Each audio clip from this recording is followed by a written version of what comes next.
देखिए, आप सब लोगों को मालूम है कि पटना में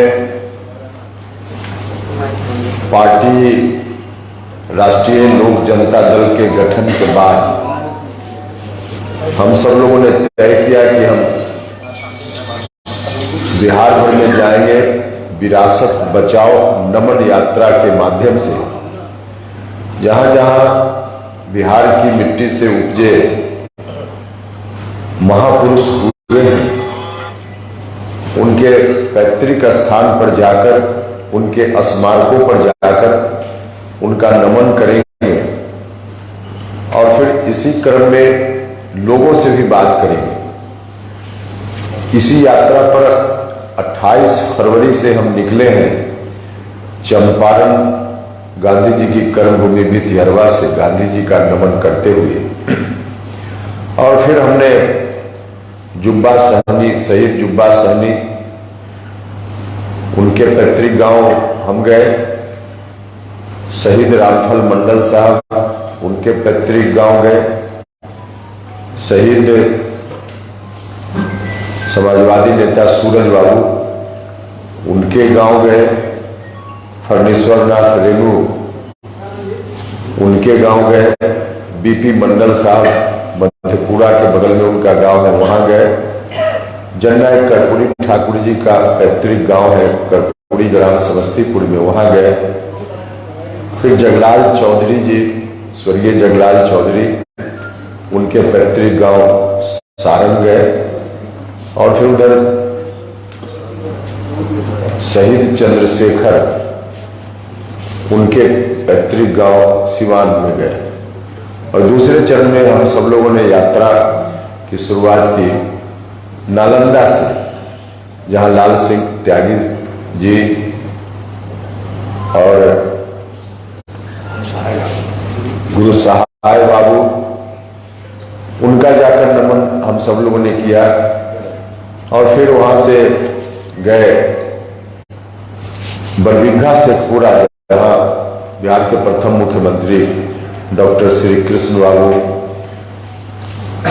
की प्रतिमा पर माल्यार्पण हमने किया, उनका नमन किया। तिलका मांझी भागलपुर गए, जहां शहीद तिलका मांझी का चरण छुआ। और फिर वहां से होते हुए जेपी आश्रम सेखो देवरा नवादा गए। और फिर आपके जिला में पर्वत पुरुष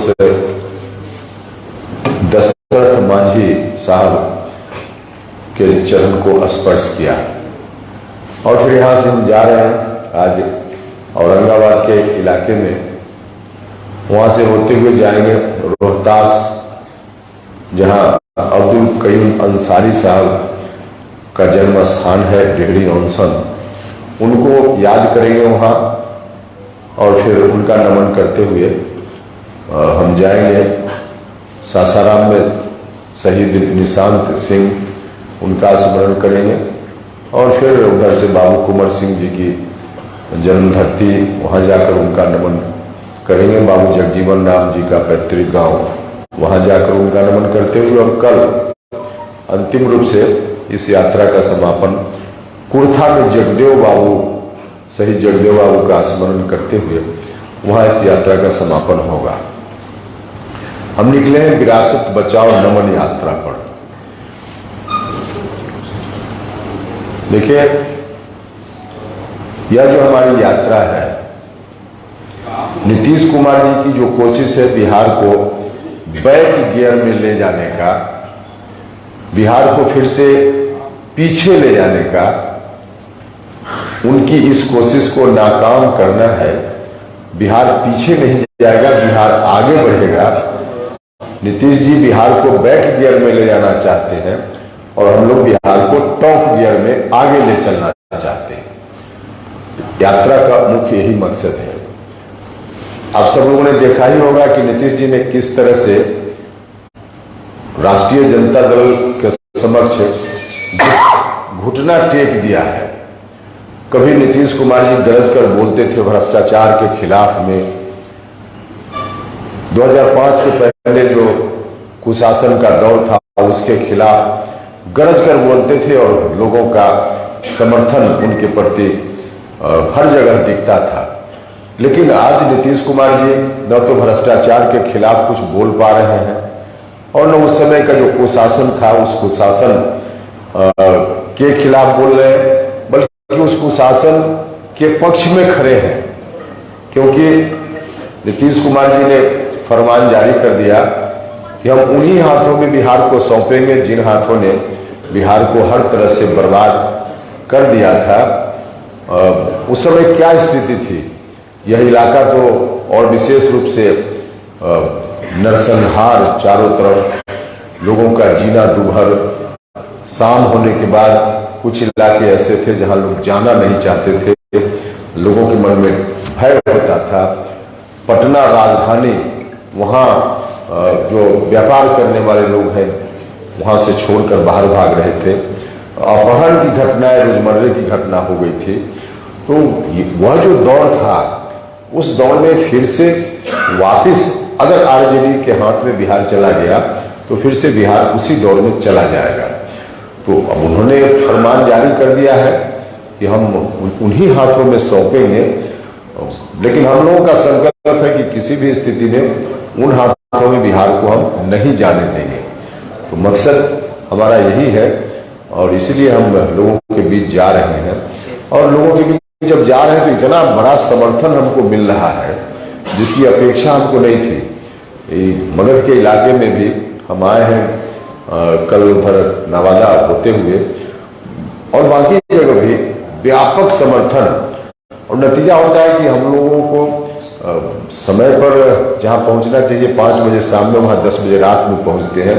लोग सड़क किनारे, चौक चौराहे पे बड़ी संख्या में इस रूप में स्वागत करने के लिए, हम लोगों की बातों को सुनने के लिए खड़ा रहते हैं कि मतलब देखकर हम लोगों का तो विश्वास पक्का हो गया है कि जो डिसीजन हम लोगों ने लिया पटना में, लोग इस डिसीजन के पक्ष में खड़े हैं। तो कुल मिलाकर अब नीतीश जी खुद ही एक तरह से कहा जाए कि अपने पैर में उन्होंने खुद ही कुल्हाड़ी मार ली, और इसका नतीजा है कि जनता दल यूनाइटेड पूरे तौर पे आज लगभग समाप्ति के कगार पे है। लेकिन बिहार के लोग को हम नीतीश कुमार जी के रास्ते के हिसाब से अब जो चाहते हैं नीतीश जी की बिहार फिर से उसी दौर में चला जाए, उसमें हम लोग नहीं जाने देंगे। हम लोगों का संकल्प है और इसी संकल्प के साथ हम बिहार भर में निकले हैं। इस इलाके के लोगों से भी, मगध के इलाका के लोगों से भी मेरा अनुरोध है, आग्रह है कि आप सब लोग भी साथ दीजिए। आप सबके माध्यम से सभी लोगों से अपील है कि बिहार को फिर से पुरानी स्थिति में लौटने नहीं देना है। इसलिए सब लोगों से आग्रह है कि सब लोग साथ दें। तो मुख्य रूप से यही है हमारी ओर से। आपका कोई सवाल हो तो। सर, जीतन राम मांझी कह रहे हैं कि राम से ज्यादा महत्वपूर्ण रावण थे या रावण के साथ अन्याय किया। देखिए, हमारा यह विषय नहीं है। क्या कर दिए हो?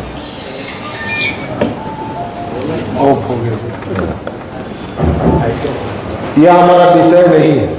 हमारा विषय है लोगों को जो न्याय से वंचित लोग हैं, शोषित पीड़ित लोग हैं, सबको समाज की अंतिम पंक्ति में जो खड़ा व्यक्ति है उसको भी मुख्य धारा में लाना, अमन चैन के साथ कैसे लोग अपना जीवन व्यतीत करें, सबको इज्जत मिले समाज में, सबको रोटी मिले समाज में।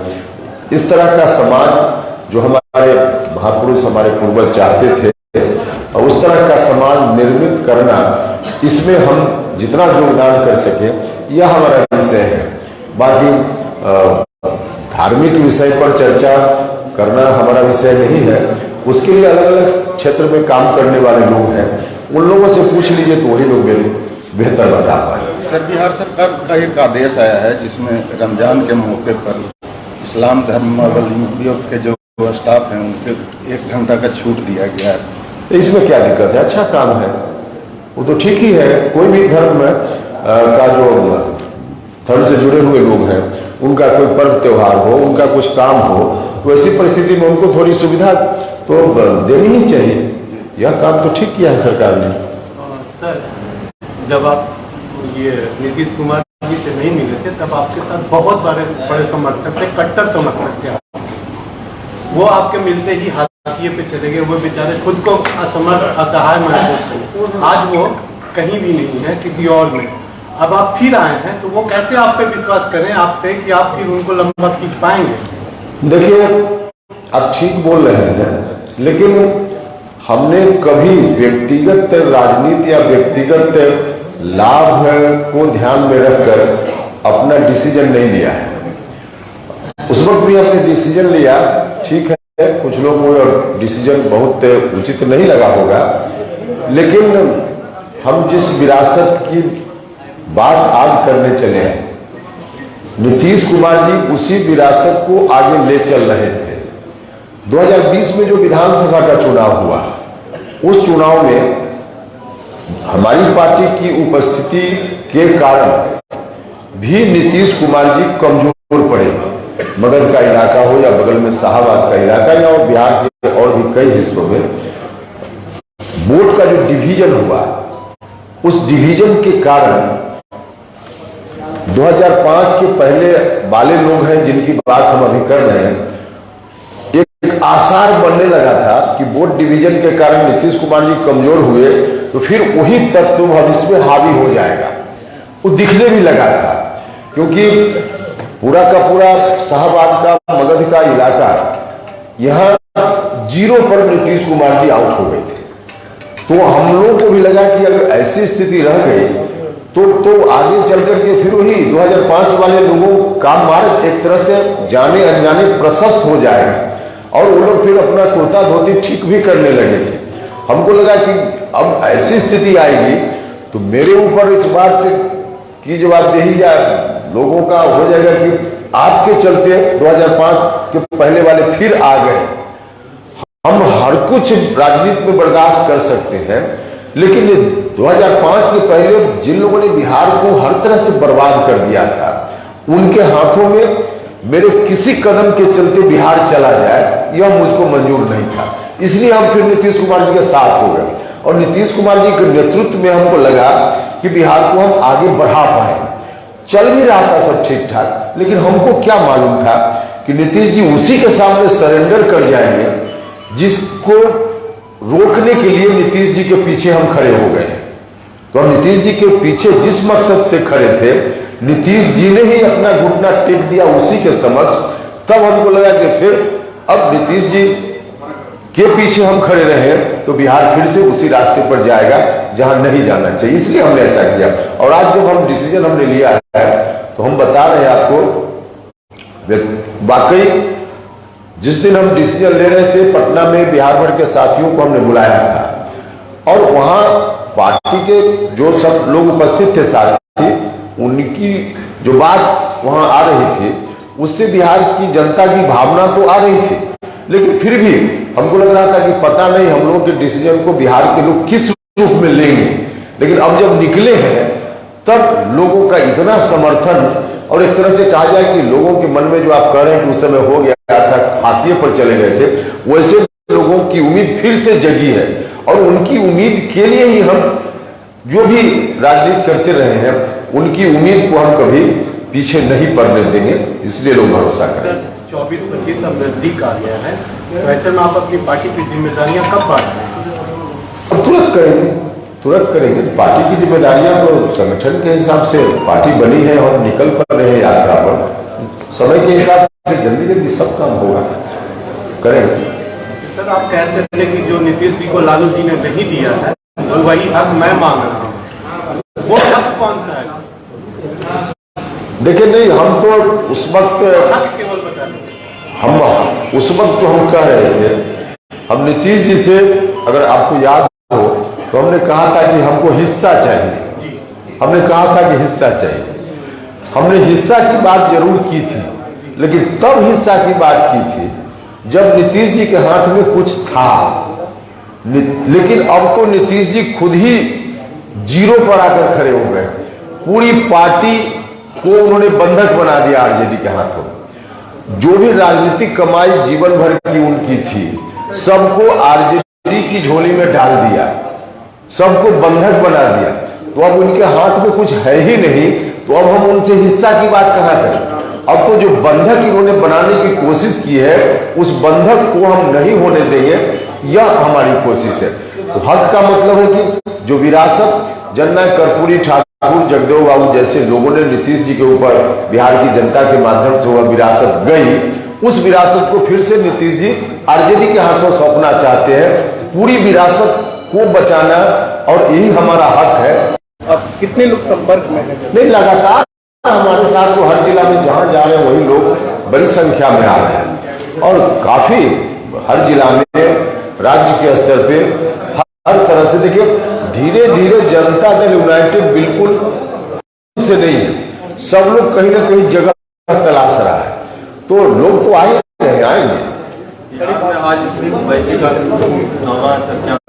अरे भैया, सब पार्टी जो भी पार्टी है अपने अपने हिसाब से कार्यक्रम करती है, तो उसमें हमको क्या करना है। उनका एक मांग है कि अब जो है भारत को इस्लामिक देश किया जाए।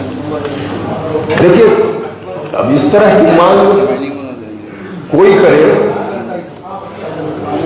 तो मुझको लगता है कि हिंदुस्तान के संविधान के विपरीत मांग है। हिंदुस्तान का संविधान यहाँ किसी भी धर्म के आधार पर राज्य की स्थापना हो, किसी भी तरह से हिंदुस्तान का संविधान इस बात की इजाजत नहीं देता। जैसा कि पिछले बार आप ओवैसी के साथ में चुनाव लड़े थे, इस बार 24 और 25 में क्या तालमेल? नहीं, 24-25 में तालमेल की बात जहां तक है, गठबंधन की बात जहां तक है, तो अभी तो कुछ दिन पहले हमारी पार्टी बनी, हमने अभी तय नहीं किया। अपने साथियों के साथ बैठेंगे, तय करेंगे, और तभी हम बता पाएंगे कि हमको गठबंधन किस रूप में करना है। लेकिन हाँ, इतना तो तय है ना कि जो मकसद है, हम बार बार कह रहे हैं कि 2005 के पहले वाले जो लोग हैं उनके हाथों में बिहार को नहीं जाने देंगे।